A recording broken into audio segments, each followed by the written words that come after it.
Hello friends, welcome to money purse. Let's learn something new today.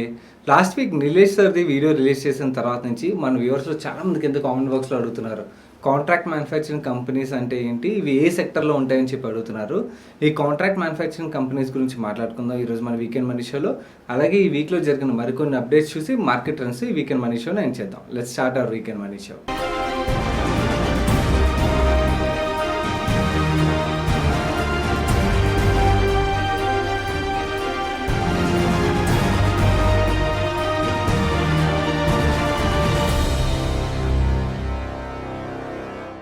మన టాపిక్లోకి వెళ్ళే ముందు మీతో ఒక చాలా ఇంపార్టెంట్ ఇన్ఫర్మేషన్ ఒకటి షేర్ చేయాల్సి ఉన్నది. లాస్ట్ వీక్లో నేను మన వీడియోస్లో కామెంట్ బాక్స్లో కామెంట్స్ చదువుతూ ఉండగా ఒక స్ట్రేంజ్ కామెంట్ చూశాను. మన వ్యూవర్లో ఒక అతను ఒక కామెంట్ ఇలా రాస్తారు, ఏంటంటే, సార్ నేను డబ్బులు పే చేసి ఆల్రెడీ 1 వీక్ అయింది, బట్ కానీ ట్రేడింగ్ టిప్స్ గ్రూప్లో యాడ్ చేస్తా అన్నారు, ఇంతవరకు యాడ్ చేయలేదు ఏంటి సార్ అని చెప్పి. ఆ కామెంట్ చూసాక నాకు కొంచెం స్ట్రేంజ్గా అనిపించింది. బట్ కానీ ఓకే, ఎవరైనా బై మిస్టేక్ రాసుంటారేమో అని చెప్పి ఇంకా కొంచెం కిందకి వెళ్తూ ఉంటే అలా ఒక్కళ్ళిద్దరు కాకుండా 2-3 కామెంట్స్ చూసాక నాకు చాలా సర్ప్రైజింగ్ అనిపించింది. దెన్ వాళ్ళకి రిప్లై చేశాను, మీకు ఎవరు ఇలా ఆఫర్ చేస్తున్నారు అనేసరికి అప్పుడు వాళ్ళు ఎక్స్ప్లెయిన్ చేశారన్నమాట. మాకు 2-3 దగ్గర నుంచి మెసేజ్లు వచ్చి మనీ పర్స్ నుంచి మేము డైలీ స్టాక్ ట్రేడింగ్ టిప్స్ ఇస్తాము, ఏ స్టాక్స్ ఆ రోజు పెరుగుతాయి, ఏ స్టాక్స్ పడతాయి అని చెప్పి దానికి పెయిడ్ గ్రూప్స్ రన్ చేస్తున్నాం అని చెప్పి వచ్చింది అని చెప్పి ఆ మెసేజ్కి వాళ్ళు చెప్పారన్నమాట. దాంతో నాకు ఏమనిపించిందంటే, ఇలా చాలా ఫేక్ గ్రూప్స్ రన్ అవుతున్నట్టున్నాయి. Let me give you a clarity. నేను కానీ మా టీం కానీ we don't run any such trading tip groups అండి. And in fact I don't believe in it. I tell you simple thing. నా స్టాక్ వీడియోస్ చూస్తే మీకు క్లియర్గా అర్థమవుతుంది. నా స్టాక్ వీడియోస్లో నేను majority of the time management మీద, లేదా కంపెనీ యొక్క బిజినెస్ మోడల్ మీద, లేదా కంపెనీ యొక్క profit and loss statement, balance sheet మీద, వాల్యుయేషన్స్ మీద, బిజినెస్ గ్రోత్ మీద మాట్లాడతాను. కానీ ఆ కంపెనీ యొక్క స్టాక్ ప్రైస్ నెక్స్ట్ 1 ఇయర్లో డబుల్ అవుతుందా, 2 ఇయర్స్లో డబుల్ అవుతుందా, 3 ఇయర్స్లో త్రిబుల్ అవుతుందా అని చెప్పి మాట్లాడను.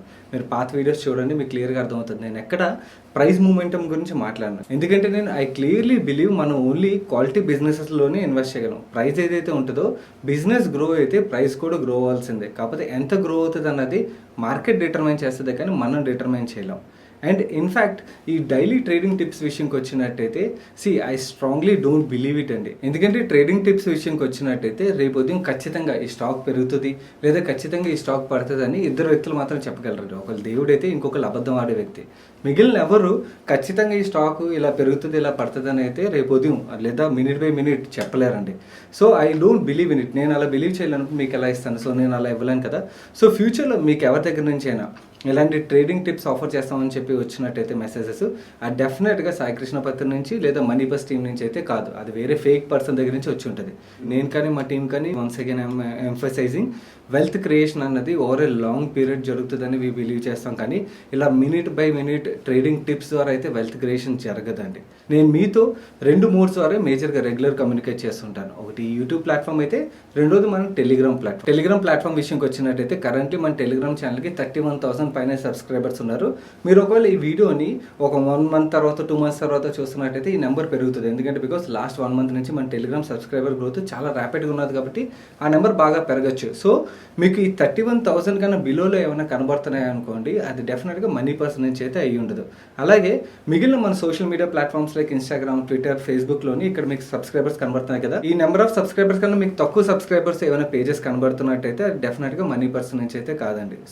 I just wanted to clarify this. Please be aware from this fake people అండి. ఎందుకంటే వాళ్ళ ఇంటెన్షన్స్ కూడా ఫేకే కాబట్టి ఈ ఫేక్ పీపుల్ దగ్గర నుంచి కొంచెం జాగ్రత్తగా ఉండండి. మన నెక్స్ట్ టాపిక్లోకి వెళ్ళినట్టయితే, లాస్ట్ వీక్లో నిలేష్ సార్ది వీడియో అప్లోడ్ చేసిన తర్వాత మన వ్యూవర్స్లో చాలామంది కింద కామెంట్ బాక్స్లో అడిగారు, ఈ కాంట్రాక్ట్ మ్యానుఫ్యాక్చరింగ్ కంపెనీస్ అంటే ఏంటి, ఇవి ఏ సెక్టర్లో ఉంటాయని చెప్పి అడిగారు. వాటి గురించి ఇప్పుడు మాట్లాడతాను. కాంట్రాక్ట్ మ్యానుఫ్యాక్చరింగ్ కంపెనీస్ విషయంకి వచ్చినట్టయితే ఇవి ఒక్క సెక్టర్కి పరిమితమై ఉంటామండి. చాలా సెక్టర్స్లో like consumer durable products, FMCG, అలాగే ఫార్మాస్యూటికల్స్, స్పెషాలిటీ కెమికల్స్, ఇలా చాలా సెక్టర్స్లో ఈ కాంట్రాక్ట్ మ్యానుఫ్యాక్చరింగ్ కంపెనీస్ అన్నీ ఉంటాయన్నమాట. వీటి గురించి మీకు ఒక ఎగ్జాంపుల్ ద్వారా ఎక్స్ప్లెయిన్ చేస్తాను. లెట్స్ సే ఫర్ ఎగ్జాంపుల్ మీరు యాపిల్ ప్రోడక్ట్ కొంటున్నారనుకోండి. యాపిల్ ప్రోడక్ట్ని యాపిల్ కంపెనీ తయారు చేసి ఉండకపోవచ్చు, కాంట్రాక్ట్ మ్యానుఫ్యాక్చరింగ్ కంపెనీ ఏదో ఒకటి తయారు చేస్తుంది, దాని మీద యాపిల్ తన బ్రాండింగ్తో అమ్ముతూ ఉంటుంది అన్నమాట. లైక్ ఫర్ ఎగ్జాంపుల్ యాపిల్ ప్రొడక్ట్స్కి మేజర్ కాంట్రాక్ట్ మ్యానుఫ్యాక్చర్ ఫాక్స్కాన్ అనే కంపెనీ ఉంటుంది. ఈ కంపెనీ వేరియస్ కంట్రీస్లోని తన మ్యానుఫ్యాక్చరింగ్ యూనిట్స్ ద్వారా యాపిల్ ప్రొడక్ట్స్ తయారు చేస్తూ ఉంటుంది. అనమాట. మన ఇండియా విషయంకి వచ్చినట్టయితే ఈ థీమ్ ఇప్పుడిప్పుడే పికప్ అవుతుంది, కానీ గ్లోబల్లీ చాలా పెద్ద థీమ్. గ్లోబల్లీ మనం చూసినట్టయితే China is the biggest market అన్నమాట. చాలా పెద్ద పెద్ద బ్రాండ్స్ అన్ని చైనాలోని వాళ్ళ కాంట్రాక్ట్ మ్యానుఫ్యాక్చరర్స్ ద్వారా వాళ్ళ ప్రొడక్ట్స్ తయారు చేయించుకుంటారు. అండ్ ఆ ప్రొడక్ట్స్ మీద వాళ్ళు బ్రాండింగ్ చేసుకుని వాళ్ళు ఆ ప్రొడక్ట్స్ని గ్లోబల్లీ వేరియస్ కంట్రీస్లో అమ్ముతూ ఉంటారు. ఇది చాలా వరకు మనకు తెలిసిందే. సో ఇప్పుడు చైనాతో డిస్కంఫర్ట్ ఉన్నది కాబట్టి ఈ పెద్ద బ్రాండ్స్ అన్ని వేరియస్ కాంట్రాక్ట్ మ్యానుఫ్యాక్చరర్స్ కోసం ఎదుగుతున్నాయి అన్నమాట వేరే కంట్రీస్లోని. సో సార్ ఏమంటున్నారంటే మన ఇండియన్ కాంట్రాక్ట్ మ్యానుఫ్యాక్చరర్స్ ఎవరైతే ఉంటారో వాళ్ళు ఈ ఆపర్చునిటీని గ్రాప్ చేసుకుందామని చూస్తున్నారు. ఆల్రెడీ ఈ గ్లోబల్ కంపెనీస్ ఏవైతే ఉన్నాయో వాళ్ళు కూడా మన ఇండియన్ కాంట్రాక్ట్ మ్యానుఫ్యాక్చరింగ్ కంపెనీస్ యొక్క సర్వీసెస్ మీద హ్యాపీగానే ఉన్నారు. ఇప్పుడు కరెంట్లీ ఇండియాలో సేల్ చేసే ప్రోడక్ట్స్కి వీళ్ళకి ఆర్డర్స్ ఇస్తున్నారు. అండ్ ఫ్యూచర్లోని గ్లోబల్ సప్లైకి కూడా వీళ్ళకి ఆర్డర్స్ ఇస్తారు. ఒకవేళ అలా చేసినట్టయితే మన ఇండియన్ కాంట్రాక్ట్ మ్యానుఫ్యాక్చరర్స్ ఎవరైతే ఉంటారో వీళ్ళ యొక్క ఆర్డర్ బుక్ కానీ ప్రాఫిటబిలిటీ కానీ మల్టీఫోల్డ్లో గ్రో అవుతుంది అని చెప్పి చెప్తున్నారు అన్నమాట. నేను ఇప్పుడు మన ఇండియాలో ఈ కాంట్రాక్ట్ మ్యానుఫ్యాక్చరింగ్ సర్వీసెస్ ఆఫర్ చేసి అది కూడా లిస్టెడ్ స్పేస్లో ఉన్న కొన్ని కంపెనీస్ ఒక పేర్లు మీకు చెప్తాను. సో దట్ ఇవి ఎటువంటి కంపెనీస్, ఈ కంపెనీస్ ఏ సర్వీసెస్ ఆఫర్ చేస్తాయని మీకు అర్థమవుతుంది. ఇక్కడ నేను పేర్స్ మాత్రమే షేర్ చేస్తున్నాను. నేను ఇన్డెప్త్ రీసెర్చ్ని మీకు ప్రొవైడ్ చేయలేదు, ఎందుకంటే ఇది వీకెండ్ మనీ షో కాబట్టి ఇక్కడ నేను ఇన్డెప్త్ రీసెర్చ్ ప్రొవైడ్ చేయాలంటే ఈ వీడియోకి లెంత్ పెరిగిపోతుంది. సో జస్ట్ పేర్లు ఆ ఆఫర్ చేసే సర్వీసెస్ చెప్తాను. అండ్ అలాగే నేను ఇప్పుడు ఏవైతే పేర్లు చెప్తానో అవి రికమెండేషన్స్ కింద భావించకండి, ఎందుకంటే మనం ఇన్డెప్త్ రీసెర్చ్ చేయకుండా ఆ కంపెనీస్లో ఇన్వెస్ట్ చేసినట్టయితే మన మనీ రిస్క్లో పెట్టినట్టు అవుతుంది కాబట్టి. First company Amber Enterprises. ఈ అంబర్ ఎంటర్ప్రైజెస్ గ్లోబల్లీ పెద్ద బ్రాండ్స్ అయిన ఎల్జీ, డైకిన్, వోల్టాస్ లాంటి బ్రాండ్స్కి, ఇంకా చాలా బ్రాండ్స్ ఉన్నాయి, ఈ బ్రాండ్స్కి ఏసీస్ లైక్ స్ప్లిట్ కానీ విండో ఏసీస్ కానీ ఇవన్నీ మ్యానుఫ్యాక్చర్ చేసి సప్లై చేస్తుంటుంది అన్నమాట. ఈ బ్రాండ్స్ వాళ్ళ బ్రాండింగ్ చేసుకుని లోకల్ మార్కెట్లో అమ్ముతూ ఉంటారు. ఈ అంబర్ ఎంటర్ప్రైజెస్ స్టాక్ విషయంకి వచ్చినట్టయితే ఈ స్టాక్ని కోటక్ మ్యూచువల్ ఫండ్ వాళ్ళ 2 ఫండ్స్లో హోల్డ్ చేస్తున్నది. సెకండ్ కంపెనీ కూడా ఈ ఎలక్ట్రానిక్ ప్రొడక్ట్స్ మ్యానుఫ్యాక్చర్ చేసే కంపెనీ డిక్సన్ టెక్నాలజీస్. ఈ డిక్సన్ టెక్నాలజీస్ ఏం చేస్తుందంటే ఎల్ఈడి టీవీస్, ఎల్ఈడి లైట్స్, అలాగే సర్వైలెన్స్ కెమెరాస్, లేకపోతే మొబైల్ ఫోన్స్ ఇలాంటి ప్రొడక్ట్స్ని గ్లోబల్ బ్రాండ్స్, పెద్ద పెద్ద బ్రాండ్స్ ఏవైతే ఉంటాయో వాళ్ళకి మ్యానుఫ్యాక్చర్ చేసి సప్లై చేస్తుంటుంది అన్నమాట. ఇన్ఫ్యాక్ట్ కోటక్ మ్యూచువల్ ఫండ్ తన ఒక ఫండ్లోని ఈ స్టాక్ని హోల్డ్ చేస్తున్నది. Third company Hindustan foods. ఈ హిందుస్థాన్ ఫుడ్స్ ఏం చేస్తుందంటే బేసికలీ ఎఫ్ఎంసీజీ సెక్టర్లోని ఉన్న మిగిలిన కంపెనీస్కి like for example Rin, Surf Excel, Arrow, US Polo, ఈ హష్ పప్పీస్ అని షూస్ ఉంటాయి కదా, ఇవన్నిటిని కాంట్రాక్ట్ మ్యానుఫ్యాక్చరింగ్ ద్వారా ఈ పెద్ద బ్రాండ్స్ అన్నిటికి సప్లై చేస్తూ ఉంటుంది అన్నమాట. బేసికలీ వీళ్ళు ఎఫ్ఎంసీజీ సెక్టర్లో వర్క్ చేస్తారు. ఈ 3 కంపెనీసే కాకుండా కెమికల్ సైడ్ కానీ స్పెషాలిటీ కెమికల్ సైడ్ కానీ చూసినట్టయితే చాలా కంపెనీస్ ఈ సర్వీసెస్ని ఆఫర్ చేస్తుంటాయి. అలాగే ఫార్మస్యూటికల్ సైడ్ కూడా చాలా కంపెనీస్ ఇలాంటి కాంట్రాక్ట్ మ్యానుఫ్యాక్చరింగ్ సర్వీసెస్ని ఆఫర్ చేస్తుంటాయి అన్నమాట. సో ఈ ఎక్స్ప్లెనేషన్ ద్వారా నేను ఏం చెప్పదలుచుకున్నానంటే ఈ కాంట్రాక్ట్ మ్యానుఫ్యాక్చరింగ్ కంపెనీస్ అంటే ఏంటి, ఇవి ఎలాంటి సర్వీసెస్ ఆఫర్ చేస్తాయన్నది మీకు కొంచెం క్లారిఫికేషన్ ఇవ్వదలుచుకున్నాను. నేను ఏదైతే క్లారిఫికేషన్ ఇచ్చానో మీకు అర్థమైందని అనుకుంటున్నాను. మన నెక్స్ట్ అప్డేట్ చూసినట్టయితే గ్లోబలీ ఎలక్ట్రానిక్ కార్స్ మ్యానుఫ్యాక్చర్ చేసే టెస్లా కంపెనీ యొక్క మార్కెట్ వాల్యూ టొయోటా కన్నా క్రాస్ అయిపోయి వరల్డ్లోనే most valued car manufacturing company అయింది టెస్లా. టెస్లా యొక్క మార్కెట్ క్యాప్ $208 బిలియన్ చేరుకున్నది, వేరే టొయోటా యొక్క market cap $203 billion. Tesla stock విషయంకి వచ్చినట్టయితే లాస్ట్ 1 ఇయర్లో 5 టైమ్స్ గ్రో అయింది అండ్ లాస్ట్ 10 ఇయర్స్లో 60 టైమ్స్ గ్రో అయింది ఈ స్టాక్. అండ్ ఇన్ఫ్యాక్ట్ ఇలా వరల్డ్లో ట్రేడ్ అవుతున్న చాలా మంచి స్టాక్స్లో మనం ఇన్వెస్ట్ చేయాలంటే మన దగ్గర గ్లోబల్లీ డీమ్యాట్ సర్వీసెస్ ఆఫర్ చేసే డీమ్యాట్ అకౌంట్ ఉండాల్సింది ఉంటుంది. ఇలాంటి సర్వీసెస్ని అబ్స్టాక్ తొందరలోనే స్టార్ట్ చేస్తామని చెప్తున్నారు. అండ్ అలాగే మీకు గుర్తున్నట్టయితే లాస్ట్ మంత్ ఎండ్లోని వీళ్ళు డీమ్యాట్ అకౌంట్ ఓపెనింగ్కి ఏవైతే ఛార్జెస్ ఉంటాయో వేవ్ ఆఫ్ చేసాం, వేరియస్ అదర్ ఆఫర్స్ని కూడా ప్రొవైడ్ చేస్తున్నాం అని చెప్పారు కదా. సేమ్ ఆఫర్స్ని మళ్ళీ ఇప్పుడు ఆఫర్ చేస్తున్నారు. ఈ ఆఫర్ని వీళ్ళు 5th జూలై వరకు ప్రొవైడ్ చేస్తున్నారు. అంటే ఈరోజు సాటర్డే, రేపు సండే, అంటే సండేకి ఈ ఆఫర్ క్లోజ్ అయిపోతుంది. ఒకవేళ మీ దగ్గర డీమ్యాట్ అకౌంట్ లేని పక్షంలో నేను కింద కామెంట్ బాక్స్లో డీమ్యాట్ అకౌంట్ ఓపెన్ చేయడానికి లింక్ ప్రొవైడ్ చేస్తున్నాను. లింక్ మీద క్లిక్ చేసి మీరు డీమ్యాట్ అకౌంట్ ఓపెన్ చేయొచ్చు. అలాగే మీకు ఆన్లైన్లో డీమ్యాట్ అకౌంట్ ఎలా ఓపెన్ చేయాలో తెలియదు అనుకోండి, ఆన్లైన్లో ఎలా స్టెప్ బై స్టెప్ ఓపెన్ చేయాలన్న ప్రాసెస్ వీడియోని కూడా అక్కడే పిన్ చేస్తున్నాను. ఆ వీడియో చూస్తున్నట్టయితే మీకు ఆన్లైన్లో డీమ్యాట్ అకౌంట్ ఎలా ఓపెన్ చేయాలన్నది చాలా ఈజీగా అర్థమైపోతుంది. మన నెక్స్ట్ అప్డేట్లోకి వెళ్ళినట్టయితే మీరు మన టెలిగ్రామ్ ఛానల్లో షేర్ చేసే అప్డేట్స్ని రెగ్యులర్గా ఫాలో అయినట్టయితే చూసుంటారు. మన యూనియన్ మినిస్టర్ నితిన్ గడ్కరీ గారు ఒక కీ స్టేట్మెంట్ రిలీజ్ చేశారు లాస్ట్ వీక్లోని. ఆయన ఏమన్నారంటే ఈ రోడ్ అండ్ రైల్వే ప్రాజెక్ట్స్కి కాంట్రాక్ట్స్ రిలీజ్ చేస్తారు కదా, ఆ కాంట్రాక్ట్స్కి టెండరింగ్ చేసే ప్రాసెస్లోని చైనీస్ కంపెనీస్ని అలౌ చేయమని చెప్పారన్నమాట. Which is really a big positive sign. ఏవైతే companies road and railway projects చేస్తుంటాయో ఆ కంపెనీస్కి చాలా పాజిటివ్ సైన్. అండ్ ఇన్ఫ్యాక్ట్ ఆయన ఈ స్టేట్మెంట్ రిలీజ్ చేసిన తర్వాత ఈ రోడ్ అండ్ రైల్వే ప్రాజెక్ట్స్లో లార్జెస్ట్ కంపెనీ ఎల్ఎన్టీ స్టాక్ ప్రైస్లో మనం చాలా మంచి అప్టిక్ చూసాం. మన నెక్స్ట్ అప్డేట్ చూసినట్టయితే Axis bank board 15,000 crores fund raising కోసం అప్రూవ్ చేసిందని చెప్పి యాక్సిస్ బ్యాంక్ ఒక స్టేట్మెంట్ రిలీజ్ చేసింది. అలాగే కెనరా బ్యాంక్ కూడా తన బోర్డ్ 8,000 crores ఫండ్ రైజింగ్కి బోర్డు అప్రూవ్ చేసిందని చెప్పి ఒక స్టేట్మెంట్ రిలీజ్ చేసింది. హెచ్డిఎఫ్సి బ్యాంక్ కూడా ఫండ్ రైజింగ్ కోసం బోర్డు అప్రూవ్ చేసిందని చెప్పి ఒక స్టేట్మెంట్ రిలీజ్ చేసింది. ఏంటి ఈ బ్యాంక్స్ అన్ని కంటిన్యూస్గా ఒకదాని తర్వాత ఒకటి ఫండ్ రైజింగ్ చేస్తున్నాయి. అది కూడా జనరల్లీ మనం చూసినట్టయితే ఈ ఫండ్ రైజింగ్ అన్నది బ్యాంక్ స్టాక్ ప్రైజెస్ బాగా హై వాల్యుయేషన్స్లో ఉన్నప్పుడు చేస్తున్నారు అనుకోండి, there is a reason for it. But కానీ స్టాక్ ప్రైజెస్ బాగా కరెక్టే ఉన్నాయి. చాలా బ్యాంక్స్ స్టాక్ ప్రైజెస్ 20-30% అయితే వాళ్ళ ఆల్ టైమ్ హై ప్రైస్ నుంచి అయితే కరెక్టే ఉన్నాయి. మరి అంత అట్రాక్టివ్ వాల్యుయేషన్స్ లేకపోయినా కూడా వీళ్ళు ఫండ్ రైజింగ్ ఎందుకు చేస్తున్నారు అని చెప్పి మనకు డౌట్ రావాలి.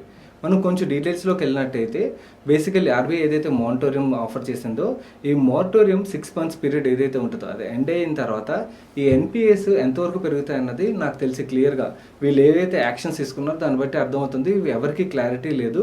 ఒకవేళ మానిటోరియం తర్వాత ఎన్పిఎస్ బాగా సబ్స్టాన్షియల్ పెరిగాయి అనుకోండి, అప్పుడు స్టాక్ ప్రైసెస్ పడితే ఫండ్ రైజింగ్ అప్పుడు చేయడం కన్నా ఇప్పుడే చేసి ముందే ప్రిపేర్ అయిపోయి ఉండడం బెటర్ కదా అని చెప్పి చేస్తున్నట్టు మనం క్లియర్గా అర్థం చేసుకోవచ్చు వీళ్ళ యాక్షన్స్ ద్వారా. మన నెక్స్ట్ అప్డేట్లోకి వెళ్ళినట్టయితే లాస్ట్ ఫైనాన్షియల్ ఇయర్లో లాస్ట్ క్వార్టర్లోని మన కంట్రీ యొక్క కరెంట్ అకౌంట్ డెఫిసిట్ నుంచి పాజిటివ్కి వచ్చిందన్నమాట. 13 సంవత్సరాల తర్వాత ఇదే ఫస్ట్ టైం ఒక క్వార్టర్లోని మన కరెంట్ అకౌంట్ పాజిటివ్కి రావడం. ఇది మార్జినల్గా వచ్చిన which is a positive sign. Basically current account movement వల్ల మనకేంటి ఇంపాక్ట్ అని మీరు అడిగినట్టయితే సింపుల్ అండి. కరెంట్ అకౌంట్ డెఫిసిట్లోకి వెళ్ళే కొద్దీ మన కరెన్సీ మీద ప్రెషర్ పడుతుంది, మన కరెన్సీ వాల్యూ పడిపోతుంది. అదే కరెంట్ అకౌంట్ పాజిటివ్లోకి వెళ్ళే కొద్దీ మన కరెన్సీ స్ట్రెంగ్తన్ అవుతుంది అన్నమాట. సో దట్ మన కరెన్సీ యొక్క వాల్యూ పెరుగుతుంది. మన నెక్స్ట్ అప్డేట్ చూసినట్టయితే లాస్ట్ వీక్లో హెడ్లైన్స్లో జిఎస్టీ కలెక్షన్స్ బాగా పెరిగిపోయి కన్జ్యూమర్ స్పెండింగ్ కూడా బాగా పెరిగిపోయిందని చెప్పి చాలా వరకు హెడ్లైన్స్ చూసాం కదా. యాక్చువల్లీ కొంచెం డీటెయిల్స్లోకి వెళ్ళి చూసినట్టయితే బేసికల్లీ జిఎస్టీ కలెక్షన్స్ అంత మంచి నెంబర్ రావడానికి సర్ప్రైజింగ్ నెంబర్ రావడానికి కారణం ఏంటంటే గవర్నమెంట్ లాస్ట్ 2-3 monthsలో మనం చూసినట్టయితే జిఎస్టీ పేమెంట్స్ ఏవైతే ఉంటాయో దానికి రిలాక్సేషన్ ఇచ్చింది. అంటే ఈ డెడ్ లైన్స్లో కాకుండా మీరు కొన్నాళ్ళ తర్వాత అయినా పే చేయొచ్చు అని చెప్పి రిలాక్సేషన్ ఏదైతే ఇచ్చిందో, సో ఆ లాస్ట్ 2-3 months నుంచి పే చేయాల్సిన మనీ ఏదైతే ఉన్నదో ఆ మనీ మొత్తం లాస్ట్ మంత్లో పే చేయడం వల్ల లాస్ట్ మంత్లో వచ్చిన జిఎస్టీ కలెక్షన్స్ యొక్క నెంబర్ బాగా సిగ్నిఫికెంట్గా గ్రో అయినట్టు కనబడుతుంది. కానీ basically consumer demand are consumer spending బాగా పెరిగిపోయి జిఎస్టీ కలెక్షన్స్ అయితే పెరిగాయని చెప్పి మనం అనుకోలేం. మరి ఇప్పుడు లాస్ట్ 1 weekలో మార్కెట్ ట్రెండ్ ఎలా ఉన్నదో చూద్దాం. సెన్సెక్స్ లాస్ట్ 1 weekలో 2.42% పెరిగి 36,021 దగ్గర క్లోజ్ అయింది. లాస్ట్ 365 daysలో 9.58% పడింది. నిఫ్టీ లాస్ట్ 1 weekలో 2.16% పెరిగి 10,607 దగ్గర క్లోజ్ అయింది. లాస్ట్ 365 daysలో 10.99% పడింది. BEC mid cap index last 1 weekలో 0.23% పెరిగి 13,288 దగ్గర క్లోజ్ అయింది. లాస్ట్ 365 daysలో 11.18% పడింది. BEC small cap index last 1 weekలో 0.22% పడి 12,603 దగ్గర క్లోజ్ అయింది. లాస్ట్ 365 daysలో 11.99% పడింది. బ్యాంక్ నిఫ్టీ లాస్ట్ 1 weekలో 1.21% పెరిగి 21,852 దగ్గర క్లోజ్ అయింది. లాస్ట్ 365 daysలో 30.37% పడింది. మళ్ళీ ఒకసారి రిమైండ్ చేస్తున్నాను గైస్, ఒకవేళ మీ దగ్గర డిమాట్ అకౌంట్ లేదు అనుకోండి, ఈ ఆఫర్ ఏదైతే అప్స్టాక్స్ ఆఫర్ చేస్తుందో 5th July వరకు ఈ ఆఫర్ని మీరు అవైల్ చేసుకోవచ్చు అన్నమాట. కింద లింక్ ఉంటుంది, ఆ లింక్ మీద క్లిక్ చేసి మీరు మీ డిమాట్ అకౌంట్ని ఓపెన్ చేయొచ్చు. అలాగే నేను ఈ వీడియోలో షేర్ చేసిన ఇన్ఫర్మేషన్ మీకు హెల్ప్ఫుల్ అయింది అనిపించింది అనుకోండి, వీడియోని లైక్ చేయండి. అలాగే మీ ఫ్రెండ్స్ ఆర్ ఫ్యామిలీ మెంబర్స్కి ఎవరికైనా ఉపయోగపడుతుందంటే వాళ్ళకి షేర్ చేయండి. అండ్ ఇదే మీరు మన money purse channel first time వస్తున్నట్టయితే ఇలాంటి క్వాలిటీ కంటెంట్ని రెగ్యులర్గా ఫాలో అవడానికి ఛానల్ సబ్స్క్రైబ్ చేసి పక్కన ఉన్న బెల్ ఐకాన్ ప్రెస్ చేయండి. నేను సాయి కృష్ణ పత్రి, మీ మనీ పర్స్ ఛానల్ చూస్తున్నాను. Thank you.